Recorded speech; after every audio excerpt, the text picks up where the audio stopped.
देखिए, वेद और कुरान में जो 10 मिलते जुलते नाम गुण हैं, एक्चुअल में इसे मिलते जुलते भी नहीं बोलना चाहिए।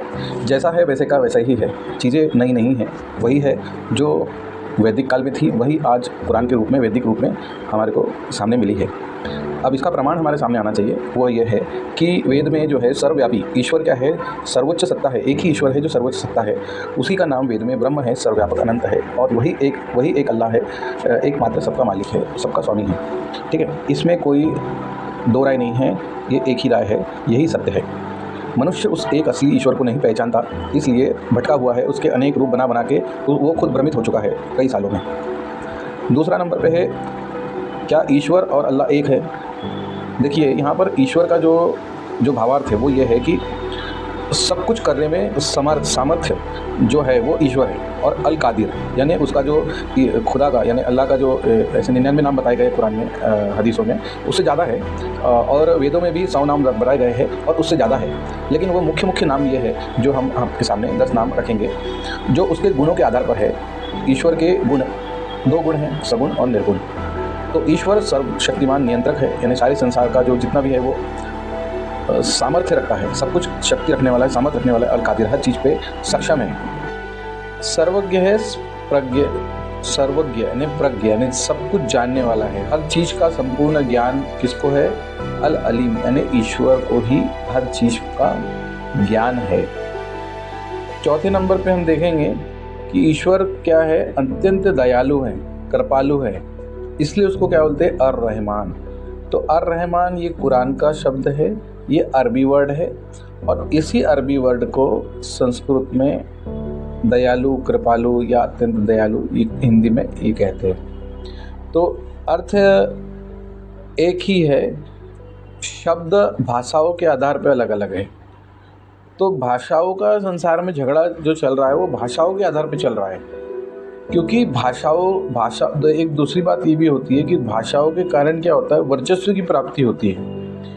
तो मुसलमानों ने अब देखिए, बोलना तो नहीं चाहिए, लेकिन हकीकत यही है कि कुरान के जो बेसिक प्रिंसिपल्स है, उसको कुछ प्रिंसिपल को तोड़ के मुसलमानों ने इस देश के अंदर में धर्म को कायम करने का प्रयास किया, जिसके कारण आज जो स्थिति आ गई है वो मुसलमानों के जो जानकार है, ज्ञानी लोग हैं, ठीक है, तो जाने दीजिए।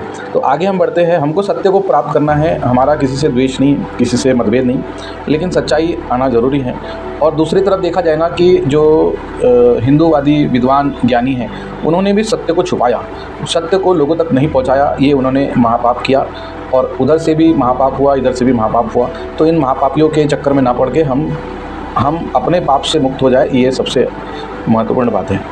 तो वेद तीसरा 5 नंबर पे है करुणामयी। तो क्या है वो? क्या है? लगातार सतत दया करने वाला है, करुणामयी, अर्रहीम यानी करुणामयी, रहम करने वाला है। छठवा है वो न्यायकारी है, अल अदल यानी वो पूर्ण न्याय करने वाला है, वो आपके साथ कभी अन्याय नहीं करेगा। सृष्टिकर्ता, प्रजापति यानी सृष्टि की रचना करने वाला, खालिक, अल खालिक यानी वो सृष्टि दुनिया बनाने वाला है, वो संसार को निर्माण करने वाला है, ठीक है। 8वां पालन करता है, विष्णु, पालन करने वाला भाव है उसका, और रज्जाक, पालन पोषण करने वाला, वो ईश्वर है। तो उसका एक नाम है विष्णु या अर्रज्जाक, ठीक है। लेकिन लोगों ने क्या करे, उसका एक रूप बना दिया, और लोगों में एक गलतफहमी पैदा हुई कि ईश्वर इस तरह से नहीं, उसका कोई शारीरिक, वो शरीर के इंद्रियों से परे है, लेकिन समझाने के लिए विग्रह बनाया गया। लेकिन विग्रह को ही भगवान समझ लेना ये मूर्खता है। विग्रह समझने की वस्तु है, ज्ञान प्राप्त करने की वस्तु है। जैसे बच्चों को समझाने के लिए apple, b for ball, l for lion, ऐसा प्रिंटिंग प्रेस वाले बनाते हैं, चित्रकारी करते हैं, लेकिन इसका मतलब ये नहीं है कि वो असली का शेर हो गया और असली का शेप हो गया और खा के उससे बीमारी दूर होगी, ऐसा नहीं होता।